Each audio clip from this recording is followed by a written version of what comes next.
Your black sheep are the deeply held core values that make you an original. They cannot be altered, dyed, or changed. Black sheep.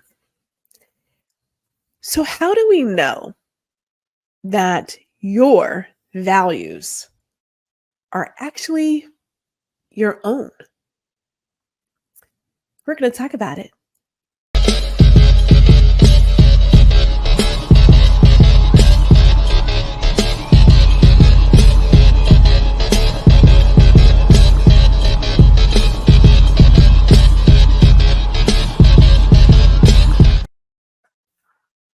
Hello and welcome to Ladies Listen Up. I am your host, Gwendolyn, GR Houston Jack. And I've been thinking about values. And I recall when I was moving towards that grand version of myself, I got to thinking about the values that I held near and dear to my heart. Are they really mine? Because some of the things that we do it because someone taught us to do it. We don't always know why, but we do it anyway. There's a friend of mine who tells a story. It's really interesting. She tells a story about how this young lady was preparing her ham for Thanksgiving and Christmas and other holidays, and that she would cut off the back end of the ham to have it lay flat in the, roaster. So one day, one of her kids asked her, like, "Well, why do you cut that off? What does it do?" And she was like, "I don't know. Like, my mother cut it off and her mother cut it off. They've always just cut it off." Well, when they got to digging as to why they cut it off, turns out the oven that her great, great, great whatever had, well, it was smaller. So they had got this roast or whatever and it couldn't fit. So they just chopped it down to make it fit. That was it. It wasn't like it had to, but for that purpose, because it couldn't fit in that oven, they had to use their intuition and make it work. But that one little thing has traveled down the line. And we just keep doing what someone else was doing because it's what we saw, is what we know. We never question it. We just do because that's how it gets done. But is it? Is it really?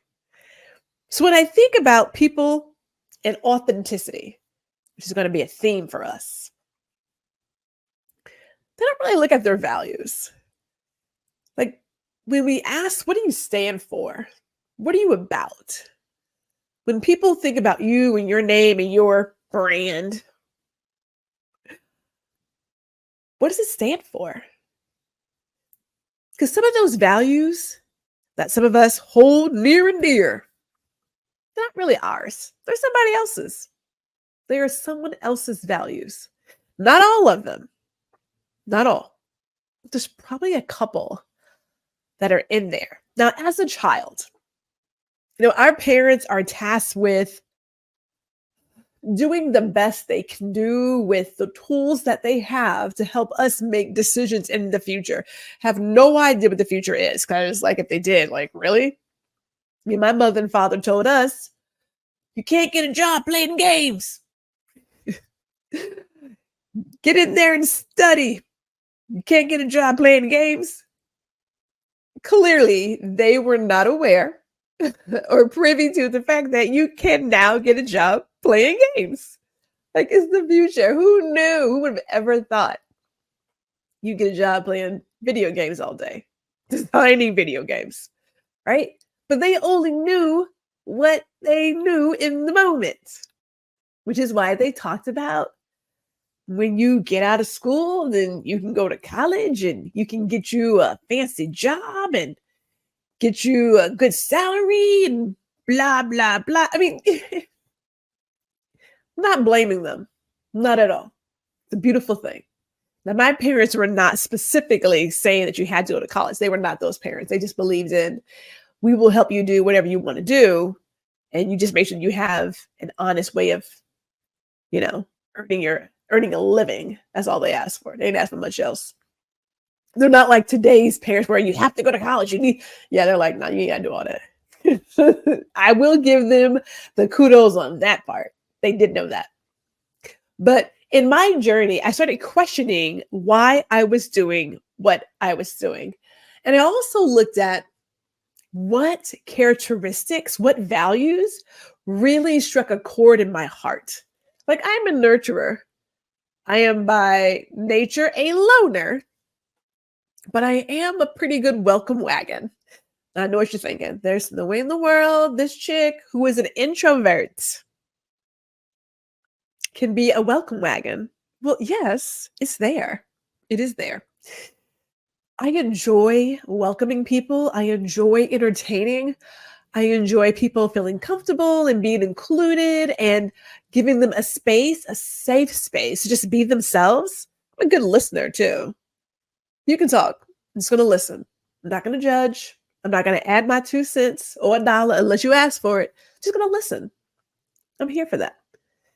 And at the exact same time, when my heart is full, I am done with people. I am done. I am over it.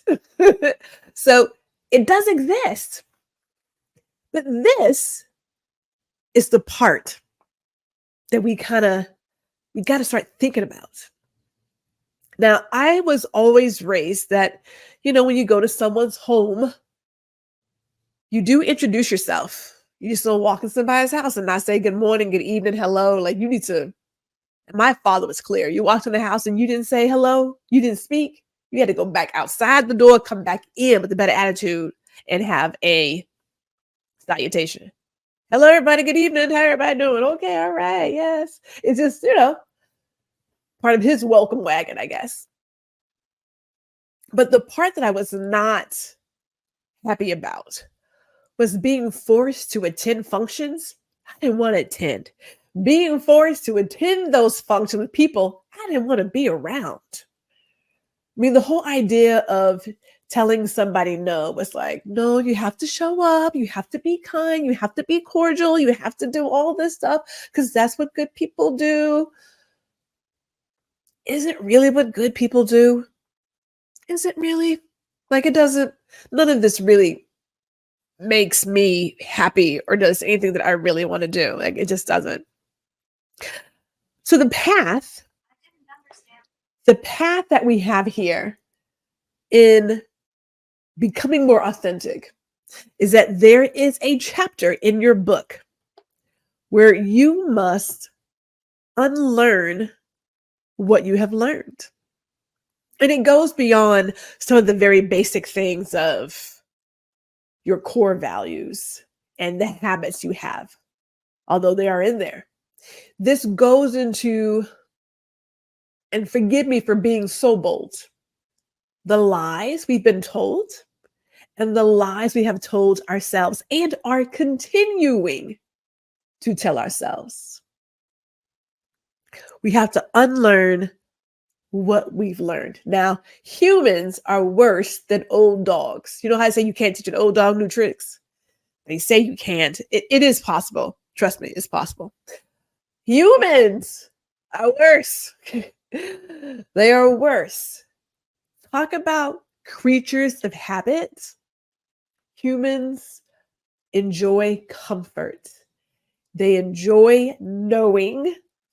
They enjoy being able to predict what's going to happen because they already know it. They enjoy that. So when we go back to, what did we say? Becoming comfortable with the uncomfortable. This is where you now say to yourself, I am now ready to unlearn what I have learned.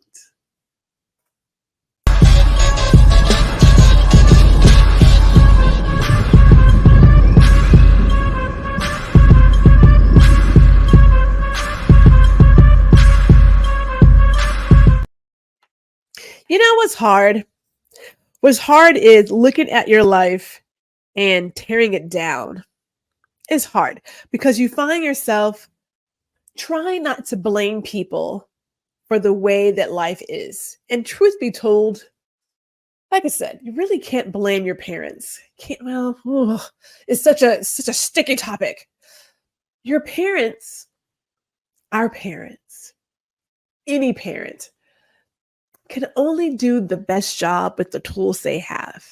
Now, are there some sucky parents? Yes. Have we not seen Mommy Dearest? There are. However, there comes a point as adults, maybe even like as a young adult, where you decide, I don't want to continue down this path. I don't want to keep doing what everybody says I'm supposed to do. You can rewrite that story. So the blame game is not where I want this to go. It's not where it should go. Don't do the blame game. Even for yourself, don't do the blame game. This is about looking at the habits you currently have, these stories you have told yourself over and over again, and the values you have adopted, and looking at them and saying, okay, is this part of the person that I am today? And if it's not, throw it off to the side. You call it a day, right? You are analyzing, thinking about those habits and values that don't serve you. They don't. One of mine was that being overly gracious, saying yes to everything and everyone and being there for everybody and coming in there to save the day. That's a no. Am I a nurturer? Yes. Will I listen to you? Yes. But I'm also aware that when my emotional capacity is at nil, it's a no for me. And that it's not my job to fix everything for everybody. It's not my job. And that I don't have to attend every single event just because. So, quick little side note. I like to call them sidebars. The office holiday party. I will tell you right now, I love traditions. Love traditions. There are certain things I do no matter what, same time every year. If it is the holidays, I am watching Die Hard because it is a Christmas movie. Watching both Die Hards, 1 and 2. I'm watching Scrooged. I'm watching Trading Places and The Christmas Story. There's probably a few others, but those are like always. Oh, and The Wiz. Gotta watch The Wiz. I love traditions. So, the office party, typically there's like this holiday party and everybody shows up and you do your mingling and all this other stuff because you're supposed to do it. And I will tell you that I was a manager at the time. So it was like, well, you're a manager. You should be here. That is a no. I don't mind parties. I'm just not big on parties with people that I really don't want to be around. These are work relationships. We work together, we make some money, we go home. Nowhere in that contract did it talk about us having to be friends, BFFs, even seeing each other outside this building, outside work hours. That's not the contract. So the first year I didn't go, they were like, you're not going to the party. I can't believe it. It's like, I'm not going. The second year they thought, okay, well, maybe she's really serious. Like she's not coming. I don't do the holiday party. I don't do it. Now I've done I think maybe 1 or 2, maybe 1 or 2, maybe 3 out of the 7, 10 years I was there. It's not my thing. It's not my holiday. Not. So taking on this extra stress to show up in places that you don't want to be. Ridiculous. We're going to cut that out. So here's a couple of things I want you to ponder as we go through this list of the lies we tell ourselves and the lies that others have told us. You're too loud. You're too loud. Now, I know I'm from the South. There's nothing like Southern parents, grandparents who are like, don't be so loud. Calm down. Stop. You gotta be like a church mouse in some of these places. Because it's like, be seen, not heard. You know how far that goes? That if you've continued telling people that you're too loud, that you should be seen, not heard, that when they are now at a place where they need to speak up for themselves, they may not be able to do so in a confident manner, if at all, because they've been squashed down for so long. You're too bossy. Too bossy. What is that even like? Now, I'm going to say this really quick because I've yet to hear of any of my brothers or my male cousins or any of my male counterparts being told that they're too bossy. Never heard it. If I am wrong, let me know that I'm wrong. But if I'm not mistaken, typically it is a woman who is told she's too bossy. You're too bitchy. Especially when you're in a leadership role. If you're in a leadership role, it now becomes almost, you have to almost adopt this facade of being like a mother hen.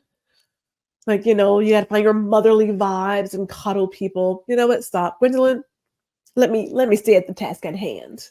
We're going to say that one for another day. You have a nasty attitude. You've got an attitude. You're attitudinal. How many times have we heard that?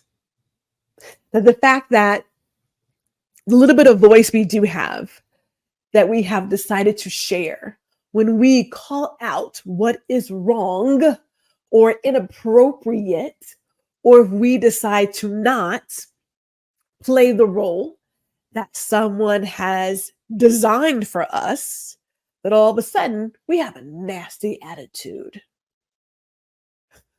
Because I don't want to like shuck and jive. Is that the deal? Now check it.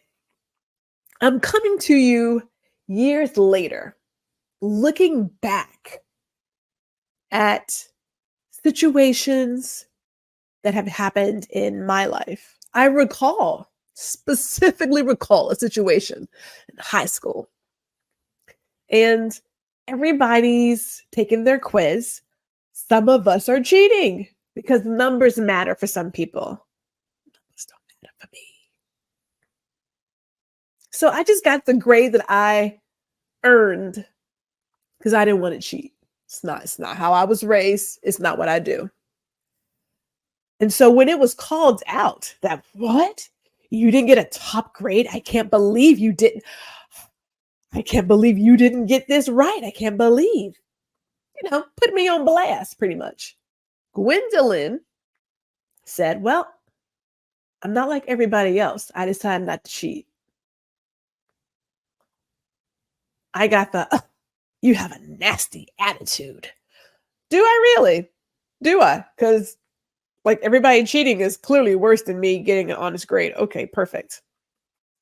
These are the lessons we learn at a very young age that stick with us. Now, I can tell you, I have heard the attitude conversation or the attitude comment a few times.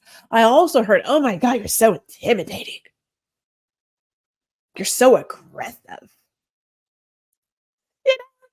I feel like there should be a whole nother talk about code language.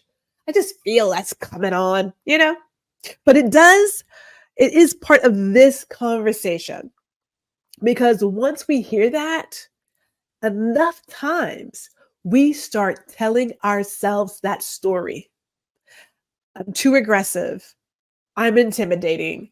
I'm too loud. I'm too bossy. I have a bad attitude. I got to change me because everyone else around me is doing it right. And clearly I'm in the wrong. And you start shrinking. You really do move towards that be seen, not heard. To when you show up and like, oh my gosh, she's just so shy. Like she's just kind of standoffish, She's not really one for people. She just has, she's just antisocial.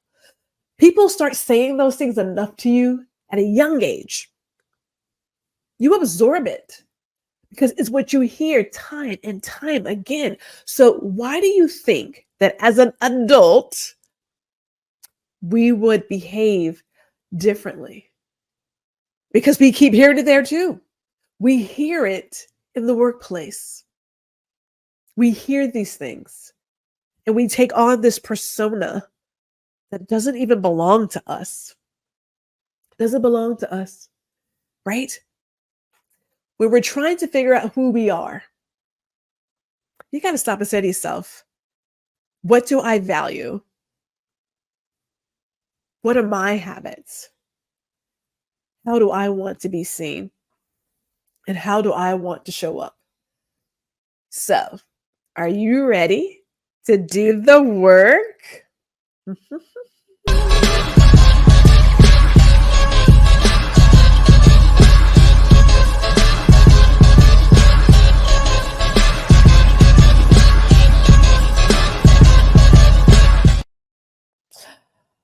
All right. So, we said before, I'm going to say it probably every single time because I want people to feel really good about seeking professional help along this journey. There's no reason why we shouldn't stop and bring in someone to help us out. Now, when I was a kid and I had a tooth that was loose, we'd rock it with the tongue, get it in there. And then, of course, our parents were like, you take a string and wrap it around your tooth and then you slam the door. Whose idea was that? You know where that came from? That came from some previous time when they didn't see the dentist on a regular basis. I mean, think about it. Depending on how old you are, you did some of those things to get the wiggly tooth out your mouth. And then you put it under your, pillow for the tooth fairy. But fast forward to where we are now, going to the dentist, going to your eye doctor on a regular basis, 6 months for your cleaning. Well, for my nephews, grandkids, that's a common thing. They're not wrapping a string around their tooth and slamming the door. But I digress. So when we talk about getting help, yes, I highly suggest a professional counselor or therapist. Highly suggest it because you may need someone to help you do the work. Perfectly fine to get someone to help you do the work. Now, one of the books that I absolutely love, it's called Black Sheep. Black Sheep.